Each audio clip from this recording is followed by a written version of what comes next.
video inception.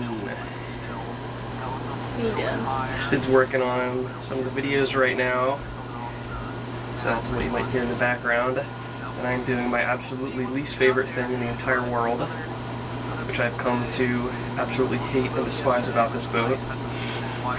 It's so dramatic. You're not the one doing it. You just get to sit there in a blanket and watch me. The water tank. This water tank has become my arch nemesis, and by far the thing that I dislike the most about this boat.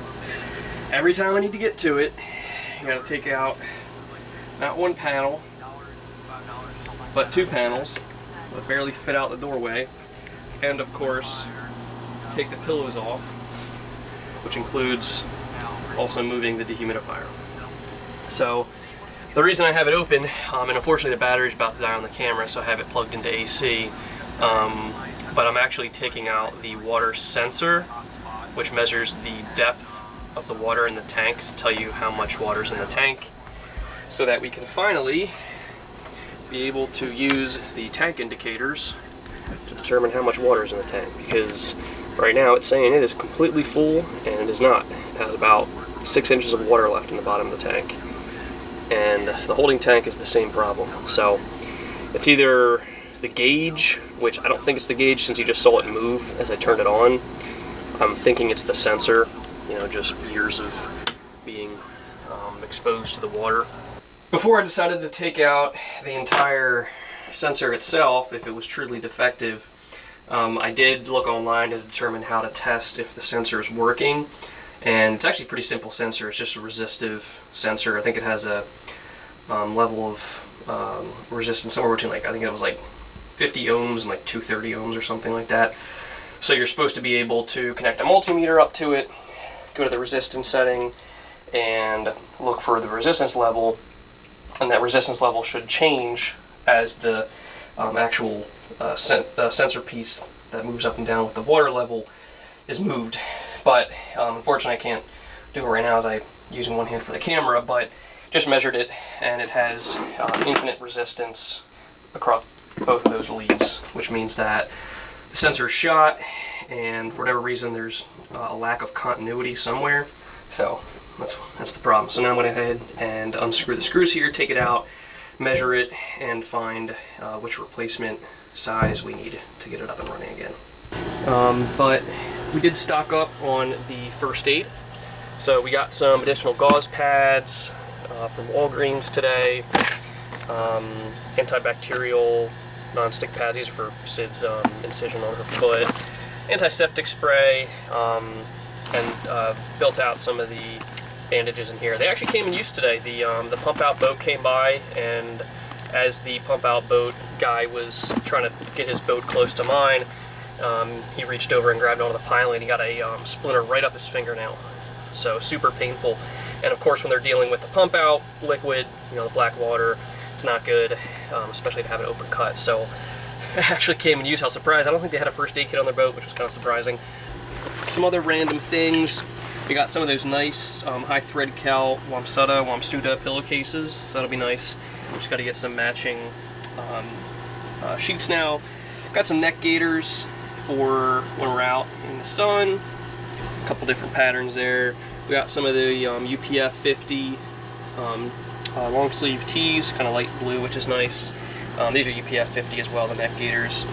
And then my dad also got Sydney 2 long sleeve UPF 50 tees as well. So gray one and white one. I already had 2 white ones, so he got them for her. And then 2 more pillowcases. So we got the pillowcases. One cool thing that I've been doing actually is holding on to the pillowcase bags and some of the bags that some sheets came in. They're actually pretty high quality bags, so I've been using them for like random things like screws and tools and like piping, plumbing fittings, you know, just stuff like that. So I figured I'd reuse them because they're pretty durable. Whatever the plastic is, much more durable than, I guess, a Ziploc bag. So I held on to those. More first aid type stuff. Here's the propane regulator that I purchased for the propane tank. didn't feel like working on that today because it was super, super cold out. My dad got me this really cool floating knife. So it has like a cork handle. So if you drop it, it actually floats, which is pretty sweet. And this just goes on your belt, you know, like a little kind of holster type thing for it. This is an old coat hook that I had from an apartment from a long time ago. It's designed to go over a door, so this would hang like go over the door, and it would kind of sit like that. If that was the doorway there, it would sit up there on top of the door. But of course, these doors are curved on the boat, so that wouldn't work. But I plan to take my hacksaw, cut this right here, sand it, drill a hole, and then mount this on the wall somewhere so that we can use it as a very large coat hook. What else? We got a nice anchor glassware set. Pretty cool. Kind of basic, but we also got over here. We got a nice Corel dish set, which was nice too. So they're much lighter weight and thinner, and relatively unbreakable. We got this is some hand-me-down tools from my dad. We got a random orbital sander, and from my mom, she got me a 18650 lithium battery charger. It also is nickel metal hydride battery charger. Pretty sweet. It's actually got it powers via just micro USB, and then it also actually provides USB output. So I figure in case of emergencies, I have a decent amount of 18650 batteries laying around. We can always charge our phones off of this if something happens. Also, you don't have to worry about having AC power, so I can always recharge batteries while we're underway, rather than having to wait until we get back with some AC hookup. My dad got me this really cool vintage looking compass there. So it's just got standard compass on the front, and then when you flip it over, I'll get it in the light there, it actually has a 100-year calendar. So you kind of just align this based off of the instructions, and it provides you with a calendar from the year 2000 to 2099. So very, very cool. It's got little legs there to stand on a table, and I believe it's made out of brass. So very sweet. Works pretty well too, and it works even pretty well when it's tilted. So it kind of seems to be designed for a boat, because even when I tilt it, it's not liquid filled, but it does have a lot of flex in the little arm there. We got some hanging baskets, so I'll show you where I plan to hang these up. But these will be nice, so we can add some additional storage areas on the walls. You can see over here, this is kind of my workstation for the time being, and that's because I actually just finished installing our new spice rack. So I got it perfectly centered right above the microwave, and in the event that we purchase an additional one, which we probably will because we still have some additional spices over there, you can see that need to be mounted somewhere. So most likely we'll relocate this down and get an additional one right next to it. We also got the OXO, or OXO, however you pronounce that company, the pop top dry food storage containers. Pretty sweet. We also got, this is a hand-me-down drill from my dad. He just gave me the drill and the batteries were not working. They were pretty old. He got a new drill. So I bought some original Makita 3 amp hour batteries, and as you can see, working well. So pretty sweet. Glad to finally have a cordless. I've been using a corded, which means I can use it while we're underway, and also reduces the amount of extension cords I need to run while I'm working on things. We also got a couple more of those OXO or OXO things. They also have this pretty cool line of products that are like suction cup for a bathroom or shower area. So we got a little soap dish, which the curvature of it has a pretty high lip on it. So there's pretty slim chance of that soap coming out while we're underway. And we also have a razor, toothpaste, toothbrush. This is similar OXO little holder there. So it's pretty sweet. And as you can see, when we open this up, clears everything. We also have, which I'm actually strangely super excited about, is my new shower curtain. So we got this at Bed Bath & Beyond, and the very cool thing about it is it has a see-through portion for, you know, where your head is. So it actually makes it feel a lot roomier when you're inside. So if I come inside, now usually it is pretty tight, so if I pan down to my feet, you know, I usually stand kind of right around here. So I'm not really gonna touch it since, you know, it's far enough out. But it really gives you the perception of being more open because it has this see-through mesh here. And this is actually removable, the liner on the inside. So it's just fabric, so you just pop it off the pins or the buttons, throw it in the laundry, and then it's nice and clean. So rather than having to, you know, scrub one of the plastic one that we had previously. It's also hookless, which is kind of cool. So kind of just, you know, you just pop it off and on if you need to wash the whole thing. All right, so the shelf is mounted. Pretty secure, looks pretty good. You know, you can toss all kinds of random stuff in it. Here's some LEDs. I mean, I would want to store these, but stuff that I access relatively frequently. One of my Christmas gifts was the Novus 3-step polish scratch remover. Now, it turns out that you don't really need the level 1. So you go from level 3 for heavy scratches down to level 2 for fine scratch removing. What I'm going to attempt or test out this kit with is one of the panels that is used in the entryway of the boat. So you can see that's where I took the panel out up there. And you can see that this is very heavily scratched. As I go down it, you can see the reflection of some of the lights. And if I catch that light up there, you see a lot of scratches. So there's some pretty deep ones here, kind of a deep one there. Well, at this point it should be apparent that the polish kit is indeed working. You can see what's left here on this corner here is what I would consider some of those heavy to medium scratches. And the cloudiness on the plastic up here, kind of how it has that like white gloss to it.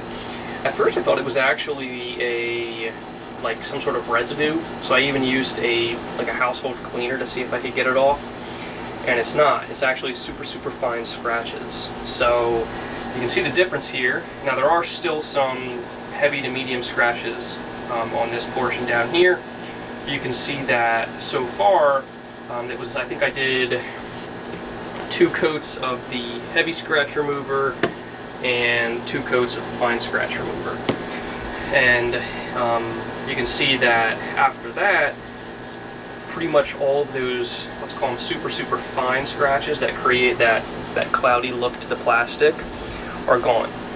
It would be beneficial to use kind of one of those buffer attachments for a drill.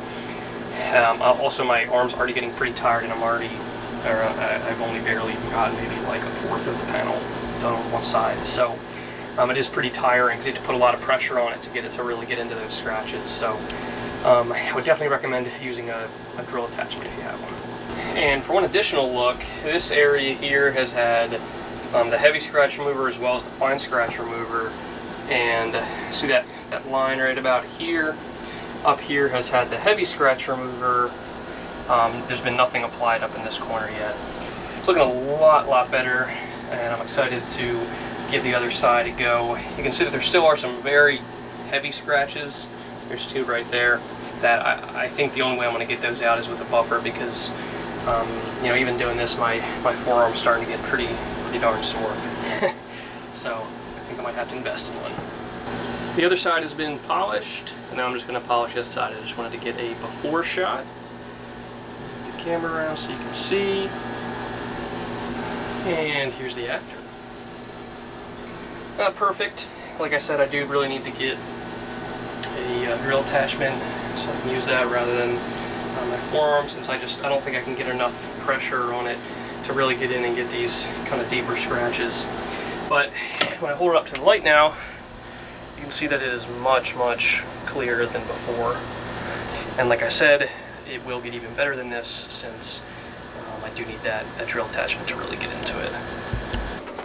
Also bought a non-welded, just kind of general purpose chain here, and this is going to be used to lash down the radiator in the aft cabin. The chain was a little bit difficult to get on, but nothing that a little pair of rusty old vice grips could fix. These vice grips I actually found on my old Catalina 27 in one of the storage lockers on the outside of the boat. And I was able to grease them up a little bit, and they actually worked pretty good, even though they look pretty bad. They're not the best, but hey, they get the job done. And they also are kind of like needle nose vice grips, which I think is kind of useful for a lot of applications. But between some standard needle nose as well as vice grip needle nose, I was able to dismantle the chain here. And I think that the size that I got, which has the working load of like 155 or 160, that's kind of right at the cusp where you can't bend it any further. So if I were to have gotten the size up, which would have been way overkill for this, it would have been pretty darn difficult to pry the chain apart with the vice grip and the pliers. I probably could use a bolt cutter, but I don't have one of those on the boat, so luckily I didn't go with the size up. But with that, I think that the 160-pound working strength, obviously, I mean, unless the boat flips over, which I have more problems to deal with than a heater at that point. The one thing is, in order to get, I guess, the chain as taut as possible, in order to get it off the carabiner, you do have to kind of tilt the heater towards the engine bay a little bit, and you can see the chain drops down and gets a little bit of slack. So we have one carabiner on this side and then another on this side, since there wasn't really an easy way to get the chain onto just the eye hook. So, I mean, like I said, the carabiners were $1, so, I mean, who cares, not really big of a deal. Yeah, looking good, and these went in pretty easily, so I'm going to go ahead and replicate this same exact setup, definitely minus the chain for the subwoofer and the dehumidifier, but I might only use one carabiner on that instance, since I can feed the paracord directly through the eye hole there. The subwoofer is looking nice and secure as well. I have the single kind of eye hook over here, and you can see it's very, very taut, which is good. And it comes around right kind of in between the subwoofer and the top of the unit, and then connects back there with a carabiner to the wall. Now, the same thing kind of applies, so you can't get the carabiner on to the unit while the line is tight or taut. You actually have to lift the entire line up above the unit, and then you have enough slack to take off the carabiner, which you can hear back there wiggling around. And if I bring it back and get it just taut enough, I should have to do this corner first, and then really squeeze it on over, and we're back in business. And as you can see, looking nice and taut, so it'll keep that subwoofer in place.